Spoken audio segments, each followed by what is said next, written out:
রাখবেন। যেহেতু আমি কৃষি অফিস থেকে যেসব মানে ওই যে কার্ডধারী আমার কাছে পাঠাইছে, আমি দিলে তাহলে স্যার এটা খুবই ভালো। এটা সঠিক সমাধান কি? আমি স্যার আমি এটাই চাচ্ছিলাম যে আমার স্যার মানে কেউ আসুক, আমি এটাই বলি আমার জিনিসটা বিক্রি করবে। হ্যাঁ, এখন যেটা আমি বলি, আপনার যেটা অপরাধ করছেন এটা কিন্তু ভয়াবহ অপরাধ।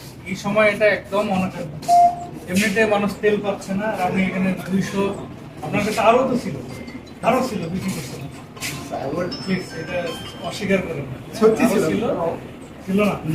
তাহলে আপনি তো এই যে রাখছেন, আপনি তো রাখছেন হাতে নাতে ওর ওর আমার পাশের পাশের যে ড্রামটা এটা তো ছিল না, না ওই যে কাটা ড্রাম ছিল তো নাকি? এই যে দেখছেন, এই যে স্বীকার মানে ওইটা মানে আপনার এই ইয়াতে আপনার কাছে তেল ছিল কিনা সেটা হ্যাঁ কিনা বলেন। 220 লিটার আছে স্যার। আগে ছিল কিনা, মানে এক্সট্রা ছিল কিনা? এক্সট্রা নতুন দোকান তো স্যার, নতুন দোকান স্যার আমার একদমই নতুন।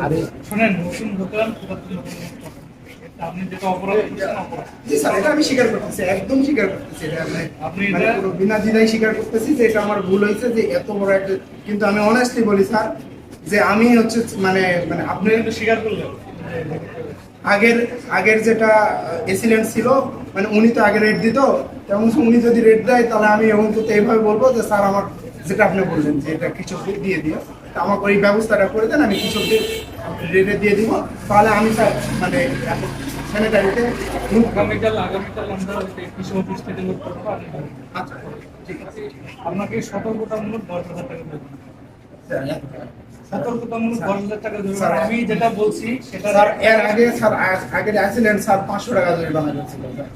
500 টাকা ইয়ার কোনো কথা না, 10,000 স্যার 500 টাকা অনাদায়ে 1 মাস ম্যাজিস্ট্রেট যেটা ঘোষণা দেবে সেটাই পাই। তা তো অবশ্যই স্যার, মানে আমি রিকোয়েস্ট করতেছি। না না, আমি তো এই সময়টাতে এই যে অপরাধ করছেন আপনার 50,000 টাকা দেবেন, যে অপরাধ করছেন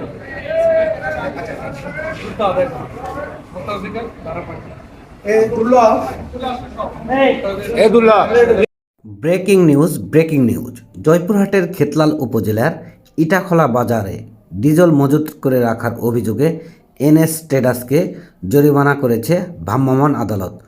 অভিযুক্ত ইবনে সিনা পিতা নুরুল ইসলাম চৌধুরী দীর্ঘদিন ধরে ইটাখলা বাজার এলাকায় তেল মজুত রেখে ব্যবসা পরিচালনা করে আসছেন বলে স্থানীয়দের অভিযোগ রয়েছে। বিষয়টি জানাজানি হলে প্রশাসন অভিযান পরিচালনা করে তাকে জরিমানা করে। স্থানীয়দের দাবি, এ ধরনের অবৈধ মজুতদারের বিরুদ্ধে নিয়মিত অভিযান পরিচালনা করলে বাজারে